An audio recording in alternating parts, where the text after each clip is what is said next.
प्यारे साथियों, आप सभी का स्वागत है मेरे YouTube channel Sonu Mishra notes में। तो आज हम पढ़ने वाले हैं पूर्व मध्यकालीन भारतीय इतिहास का आज प्रारंभ है ना। तो आप सभी वीडियो के साथ बने रहेंगे। एंशियंट हिस्ट्री का मैंने जितना भी एमसीक्यू क्वेश्चन था, वन लाइनर प्रश्न, उन सभी को मैंने कवर कर दिया है और प्लेलिस्ट बना दिया गया है। तो आप सभी वहाँ पर जा करके देख लेंगे। और आज से चालू करने जा रहे हैं हम मध्यकालीन भारतीय इतिहास से जुड़ी हर टॉपिक वाइज को मैं देखते हुए चलूँगा।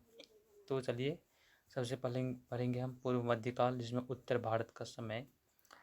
इस टॉपिक से जितने प्रश्न हैं उस प्रश्न को मैं लेकर के आया हूँ, तो आप सभी बने रहें ताकि आप सभी का रिवीजन अच्छे तरीके से हो जाए। ठीक है।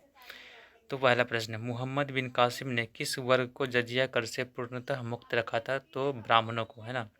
ब्राह्मण वर्ग को मोहम्मद बिन कासिम ने जजिया कर से पूर्णतः मुक्त रखा था, यानी कि इन्हें ये कर देना नहीं पड़ता था। ठीक है। अगला प्रश्न, किस ग्रंथ के उल्लेख के आधार पर यह माना जाता है कि मलेच्छदों के अत्याचार के त्रस्त होकर महर्षि वशिष्ठ ने अत्याचारियों के विनाश हेतु आबू पर्वत पर एक यज्ञ किया एवं यज्ञ के अग्निकुंड से 4 राजपूत कुलों परमार, चालुक्य, सोलंकी, प्रतिहार एवं चौहान का जन्म हुआ था? तो पृथ्वीराज रासो। अगला प्रश्न, दिल्ली का यानी दिल्ली नगर की स्थापना कब हुई थी? तो तोमरों ने की थी, है ना। दिल्ली नगर की स्थापना जो कि तोमरों के द्वारा की गई है। उस शासक का नाम क्या है जिसने विजय स्तंभ कृति स्तंभ का निर्माण कराया था? तो वो है राणा कुंभा। भारत पर पहली बार आक्रमण करने वाला कौन था? तो अरबी आक्रमण, है ना। इसके बाद पृथ्वीराज रासो किसने लिखा था? तो चंद्रवरदाय ने लिखा था। विजय स्तंभ कहाँ पे स्थित है? तो ये चित्तौड़गढ़ में स्थित है। लिंगराज मंदिर की नींव डाली किसने? तो यो ययाति केसरी ने। ठीक है। सोमनाथ के मंदिर पर 225 ईस्वी में महमूद गजनवी के आक्रमण के समय गुजरात का शासक कौन था? तो उस समय शासक हुआ करता था भीमदेव। जब 225 ईस्वी में महमूद गजनवी ने आक्रमण किया था सोमनाथ के मंदिर पर। हिंदू विधि पर एक पुस्तक मिताक्षरा किसने लिखी है? तो विज्ञानेश्वर ने। काफ़ी महत्वपूर्ण है। हिंदू विधि पर एक पुस्तक मिताक्षरा किसने लिखी है? तो विज्ञानेश्वर ने लिखा है।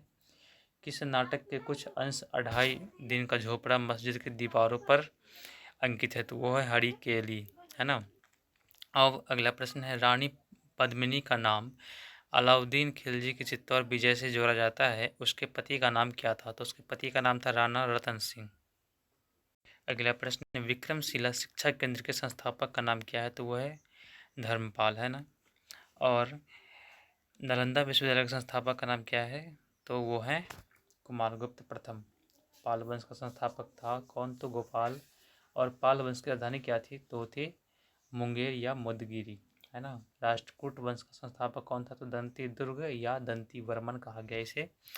किस मंदिर परिसर में एक भारी भरकम नदी की मूर्ति है जिसे भारत की विशालतम नंदी मूर्ति माना गया है? तो वो है कंदरिया महादेव मंदिर। किसे एक नया संवत चलाने का यश प्राप्त है? तो लक्ष्मण सेन को एक नया संवत चलाने का यश प्राप्त है। गीत गोविंद के रचनाकार जयदेव किसकी महासभा को अलंकृत करते थे? तो लक्ष्मण सेन, है ना।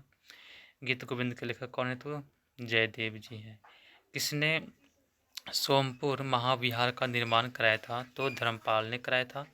भुवनेश्वर तथा पुरी के मंदिर किस शैली से निर्मित है? तो नागर शैली से निर्मित है। भारत में प्रथम आक्रमणकारी थे तो मोहम्मद बिन कासिम, है ना। जगन्नाथ मंदिर किस राज्य में है? तो ये उड़ीसा में है। अजय पाल संस्थापक थे किसके? तो अजमेर के। वह प्रथम भारतीय शासक कौन है जिससे तुर्क आक्रांता मोहम्मद गोरी का सामना हुआ और जिसने मोहम्मद गोरी को परास्त किया था? तो वो था भीम। किसी शासक ने कालिंजर के अजय युग दुर्ग का निर्माण करवाया था? तो वो धंगदेव था। वह कौन सा संवत है जो कलचुड़ियों द्वारा प्रयुक्त किए जाने के कारण कलचुड़ी संवत भी कहलाता है? तो वह है त्रैकुटक संवत। चंदावर का युद्ध किसके मध्य हुआ था 1194 में? तो जयचंद एवं मोहम्मद गौरी के बीच हुआ था। 1194 में यह युद्ध होता है ना, चंदावर का युद्ध। नैषेध चरित व खंडन खंड खाद्य के रचयिता श्री हर्ष किस शासक के राजकवि थे? तो जयचंद के। नेक्स्ट क्वेश्चंस, लिंगराज मंदिर किस शहर में अवस्थित है? तो ये भुवनेश्वर में स्थित है। किस पाल शासक को गुजराती कवि सोढल ने उत्तरापथ स्वामीन कहा है? तो धर्मपाल को कहा है। 9वीं सदी में भारत आए अरब यात्री सुलेमान ने किस साम्राज्य को रूहमा कहकर संबोधित किया था? तो पाल वंश ने। सेन वंश का संस्थापक कौन था? तो सेन वंश का संस्थापक जो कि सामंत सेन था। किसी विदेशी यात्री ने गुर्जर प्रतिहार वंश को अल गुजर एवं इस वंश के शासकों को बौरा कहकर पुकारा था? तो अलम सूदी ने।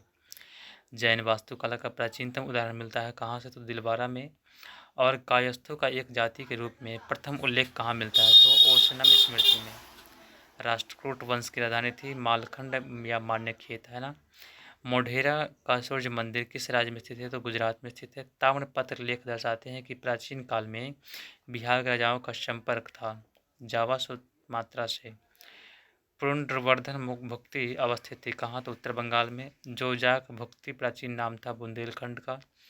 चंदेल वंश के संस्थापक नन्नुप के पुत्र जयसिंह या जेजा के नाम पर यह प्रदेश जोजाक भुक्ति कहलाया था। ठीक है। महोदया किसका पुराना नाम है? तो कन्नौज राजा भोज का, है ना। महानतम प्रतिहार राजा था कौन था? तो मिहिर भोज। महान संस्कृत कवि एवं नाटककार राजशेखर किसके दरबार से संबंधित था? तो ये महेंद्रपाल प्रथम के समर्थ था।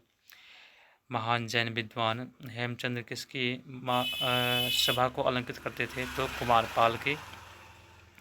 तो इस प्रकार से इस वीडियो के माध्यम से उत्तर भारत के महत्वपूर्ण इतिहास के बारे में जाना, उससे जुड़ी महत्वपूर्ण प्रश्न को मैंने कवर कराया। आशा है कि वीडियो आप सभी को पसंद आई होगी। अगर वीडियो आपसे पसंद, वीडियो को लाइक कर देंगे, चैनल को पहली बार सब्सक्राइब कर लेंगे। आगे हम पढ़ेंगे अगले वीडियो में पूर्व मध्यकाल दक्षिण भारत का इतिहास में पढ़ेंगे, और उससे जुड़ी जो भी महत्वपूर्ण प्रश्न है उसी प्रश्न को मैं लेकर के आऊँगा। तो अभी के लिए बस इतना ही, मिलते हैं अगले वीडियो में। जय हिंद, जय भारत।